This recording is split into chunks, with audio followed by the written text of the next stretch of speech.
साईं की बात। बच्चे, मैं था, मैं हूँ, मैं रहूंगा। मुझे ना यहाँ से कोई हटा पाया है और ना कोई हटा पाएगा मेरे बच्चे। मैं अभी से नहीं, युगों युगों से हूँ मेरे बच्चे, और आगे तक युगों युगों तक रहने वाला हूँ। इस दुनिया में सब लोग आएंगे और आकर चले जाएंगे, लेकिन मैं यही रहूंगा। जो भी बच्चे मेरे शरण में आते जाएंगे उनका मैं बेड़ा पार करता जाऊंगा, उनकी जिंदगी। मेरा काम ही यही है कि मैं अपने बच्चों के दुखों को दूर करूं, अपने बच्चों की परेशानियों को दूर करूं, उनके जीवन में सुख दूं। मेरा तो यही काम है मेरे बच्चे, और मैं हमेशा अपने बच्चों को प्यार देने और आशीर्वाद देने ही बैठा हूँ।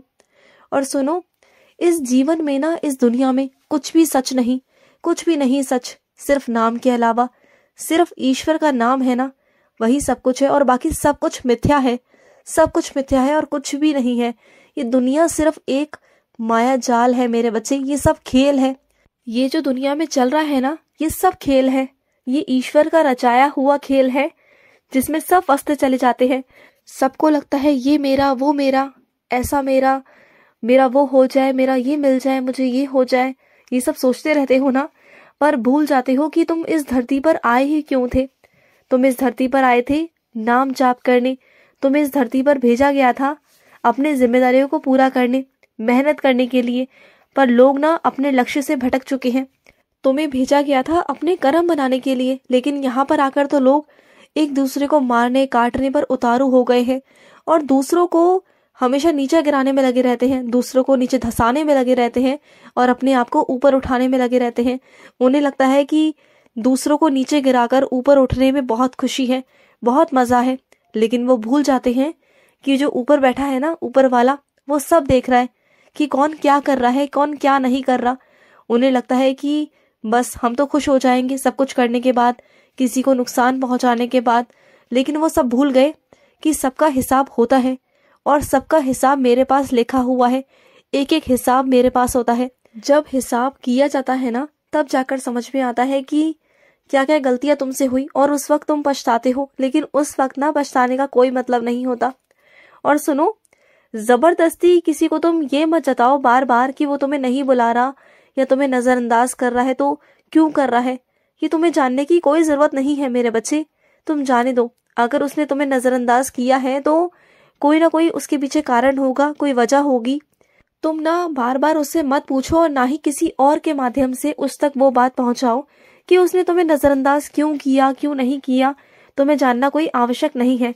देखो, इस दुनिया में मैंने तुम्हें बहुत सारे काम दिए हैं, बहुत सारे काम, और तुम्हें मैंने व्यस्त भी रखा है।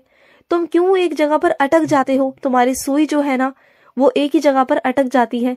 देखो, चीजों को ना थोड़ा बाहर निकलकर सोचने की कोशिश करो, अपनी सोच को थोड़ा बढ़ाओ। एक जगह पर सीमित मत करो कि एक ही जगह पर अटक गई तुम्हारी सुई। ऐसा नहीं होनी चाहिए। तुम्हारी सोच आगे से आगे बढ़नी चाहिए। अगर बढ़ेगी नहीं ना, तो तुम एक जगह पर थम जाओगे, रुक जाओगे। पर मैं नहीं चाहता कि तुम एक जगह पर रुक जाओ, थम जाओ। मैं चाहता हूँ कि तुम आगे बढ़ते जाओ। अगर किसी ने तुम्हें नहीं पूछा है तो क्या हुआ, आगे चलकर बहुत सारे लोग ऐसे मिलेंगे जो तुम्हारी पूछ करेंगे, जो तुम्हें पूछेंगे।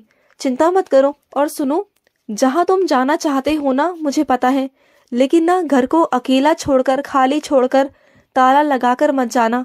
क्योंकि तुम्हारे पीछे से अगर कोई भी घटना घटित हो गई ना, तो सारा इल्जाम तुम पर आ जाएगा। और वैसे भी सारे घर वाले तुम्हारे पीछे ही पड़े रहते हैं। तो जाना मत, अकेला घर छोड़कर जाना मत। जिसकी जिम्मेदारी पर है, जब तक वो वापस ना आए तब तक कहीं जाना मत मेरे बच्चे। थोड़ा सोच समझकर कदम को उठाया करो, किसी के कहने पर मत किया करो। क्योंकि तुम्हारे घर की तुम्हें पता है, किसी और को नहीं। तो इस बात पर ध्यान रखना। और रही बात आने की तुम्हारी, तो मैं तुम्हें बुला लूंगा। कैसे ना कैसे कर कर तुम आ जाओगे, और वो कैसे आओगी वो मैं तुम्हें उसी दिन बताऊंगा जिस दिन तुम आओगे, ठीक है ना। और सुनो, जो चीज बर्दाश्त के बाहर निकल जाए ना तुम्हारे, कि तुमसे बर्दाश्त ना हो और वो चीजें बहुत दर्दनाक हो जाए तुम्हारे लिए, तुम सहन ना कर पाओ, तो उस वक्त ना कह देना मेरे पास आकर कि बाबा, अब मुझसे बर्दाश्त नहीं हो रहा, अब मेरे दर्द की सीमा नहीं। तो उस दिन ना मैं तुम्हारे सारे दर्द को ऐसा खत्म कर दूंगा ना, जड़ से ही खत्म कर दूंगा। जो दर्द देने वाला है ना, उसे मैं तुमसे कोसों कोसों दूर कर दूंगा, तुम देखना बस। और सुनो, हाल ही में पता है ना क्या हुआ था? तुम अपने पैसे कहीं रखकर भूल गए थे, तुम्हारा बटुआ कहीं भूल गया था, तुम्हें याद आया, और तुम जब वापस गए तब तुम्हें तुम्हारा बटुआ मिल गया और तुम्हारे पैसे भी इधर के उधर नहीं हुए। तुम तो अपने पैसे रखकर भूल गए थे, अपना बटुआ भूल गए थे, तुम्हें तो होश भी नहीं था। तुम्हें इतनी देर बाद याद आया और फिर जाकर मैंने तुम्हें याद दिलाया कि तुम्हारा बटुआ खो गया है, और फिर तुम भागे भागे गए। तो जहाँ छोड़ा था वहीं मिला ना। वहां पर वैसे बहुत सारे लोग थे, बहुत सारे लोगों की नजर भी गई वहां पर, लेकिन किसी की नीयत को ना मैंने बदलने नहीं दिया, किसी की भी नीयत को, और कोई भी तुम्हारे बटुए तक नहीं पहुंच पाया। किसी की नजर ऐसी गंदी नहीं गई कि वो तुम्हारे उस बटुए को ले ले, क्योंकि ना मैं जानता था उसमें जो पैसे थे ना मेरे बच्चे, वो तुम्हारे बहुत मेहनत के हैं।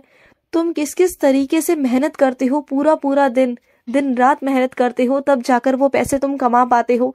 और अगर वही पैसे चोरी हो जाते ना तुम्हारे, या कोई ले लेता, तो शायद मुझे अच्छा नहीं लगता और तुम्हें भी नहीं लगता, और तुम तो पता नहीं क्या करते, तुम तो शायद खाना भी नहीं खाते, खाना भी खाना छोड़ देते।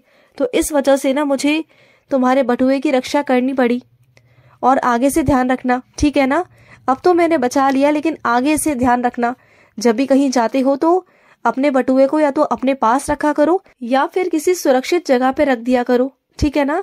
और सुनो, मुझे पता है कि तुम्हें ठंड लग गई है मेरे बच्चे, तुम्हें ठंड झपट गई है, क्योंकि तुम बिल्कुल नहीं मानते हो ठंडे ठंडे पानी में काम करना, नंगे पांव घूमना।